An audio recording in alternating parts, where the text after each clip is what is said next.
Hey everyone, Tim Mooney with the Nature Conservancy. I'm at the Palisades Fish Ladder in Peacedale, Rhode Island. I want to tell you a little more about a project we just did here with Rhode Island DEM and the U.S. Fish and Wildlife Service.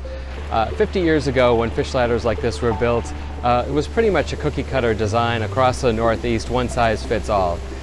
In the decades since then, we learned that probably wasn't the best approach, and fish ladders like this one were built too steeply to accommodate river herring that are migrating upstream in the spring. It's beyond their swimming abilities most of the time.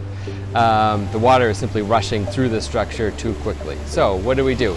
We're testing a brand new strategy, which is leave the fish ladder alone on the outside, but replace all of the wooden structures, the baffles on the inside, and not one size fits all, but a series of individually, uniquely designed baffles that working together, we think, will slow down the water enough to allow fish to come upstream in the spring.